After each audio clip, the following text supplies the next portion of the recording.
Massachusetts is supposed to be the most American place on the map, but drive 10 minutes, and it can feel like you accidentally crossed into another country. Here's the contradiction. It's tiny, yet it feels packed with borders you can't see. Why do the towns feel older and tighter than most of the US? And how did one jagged coastline build a totally different economy and mindset? Micro-proof. Look at the roads, not a neat grid, more like a spiderweb pulling everything toward Boston. And that web explains almost everything, but only if we zoom out first. Start with the mental map. Massachusetts isn't up north, it's tucked into the corner of the Northeast. New York is to the west, the rest of New England wraps around it like a neighborhood, and even though the state looks small, it has a huge advantage. It has a lot of edge. The coastline is jagged, full of bays and natural harbors, then Cape Cod curls out like a hooked arm. That shape matters because it creates two Massachusetts experiences at once. One is the tight old core around Boston where towns touch towns like puzzle pieces. The other is the watery outer edge, ports, islands and seasonal places that still orbit the same center. The key detail is distance. In much of America, you spread out until the land feels endless. In Massachusetts, you hit another town in minutes, and once everything is that close, people start living like it. Now, zoom down to the ground. Massachusetts doesn't have the wide, forgiving plains that taught a lot of America to sprawl. It has rock, forests, and a coastline that keeps interrupting the land.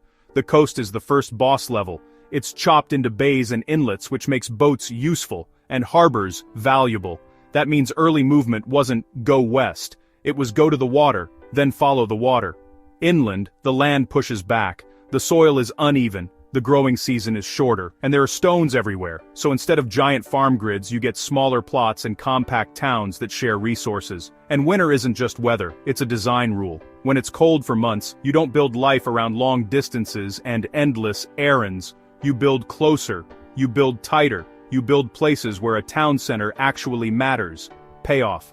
Massachusetts wasn't shaped by open land, it was shaped by access. Harbors, rivers, and short hops between towns, and once your state is built like a network, it starts thinking like one. Here's the part most people miss. Massachusetts was organized before America had a standard layout. A lot of the country was surveyed first, then settled, then paved into grids. Massachusetts did it in the opposite order. People settled along harbors, rivers, and whatever land was usable. Then they cut paths between those places, paths that became roads. And then those roads got paved, widened, and upgraded, without ever being replaced by a cleaner system. That's why you get this famous New England feeling.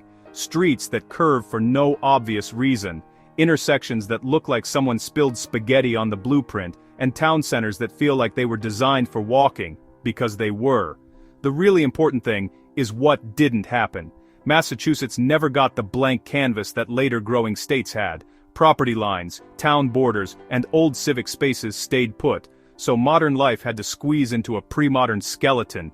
Payoff. In a lot of America, roads shape the towns. In Massachusetts, the towns still shape the roads. Now we get to the engine of the whole state, Boston. Massachusetts isn't one big uniform place. It's a lot of places pulled toward one center. That's different from states where the economy is spread across many mid-sized cities. In Massachusetts, the best jobs cluster hard. Universities, hospitals, research, finance, tech, biotech. When opportunity clusters, life clusters. And that creates the next constraint, housing. If you want to live near the center, you're competing for older neighborhoods on a limited footprint. So Massachusetts ends up feeling more like close-range living. You're not always driving 25 minutes just to reach the first thing. You're more likely to live near a town center, a station, or a bus line. Because the layout rewards it. Transit matters here in a way it doesn't in many states. Not because everyone uses it every day, but because it shapes where people can realistically live. Even the highways don't feel like freedom roads. They feel like funnels. Morning traffic is basically geography in motion. Thousands of lives squeeze through old corridors. And because towns are packed together, the rules feel closer too. More meetings, more local decisions, more, you can't just build anywhere. Payoff.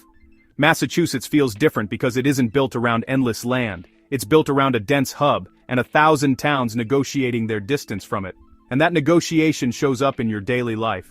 If you like map-driven breakdowns like this, subscribe. Here's the twist that makes Massachusetts feel the least like the standard American story. In a lot of the US, the basic unit of identity is the city, or the county, or just the suburb. In Massachusetts, it's often the town. And towns here don't just feel symbolic, they run real parts of life. People talk about schools, services, and neighborhoods like they're separate worlds, because they kind of are. That's why the state can feel bordered, even without crossing state lines. Add the old institutions, libraries, universities, historic buildings, and you get a vibe that reads as tradition and structure. Sometimes that comes across as more rules, sometimes it comes across as more community. But either way, it's not the frontier mindset of just go build farther out. Payoff. Massachusetts feels like a patchwork of confident small places, orbiting one very loud center. So if Massachusetts doesn't feel like America, it's not because it's less American, it's because it's an America that formed earlier, tighter, and around water instead of open land. The old town cores came first, the roads wrapped around them, and the state stayed dense. Then, Boston turned that density into gravity, jobs, schools, transit, and pressure that keeps people close. That's why it can feel more like a chain of connected places than one big open canvas. Now I want to know, what state feels the least like the rest of America to you? And what's the one detail that gives it away? If you want more map-driven breakdowns like this, hit subscribe. Why Massachusetts doesn't feel like America.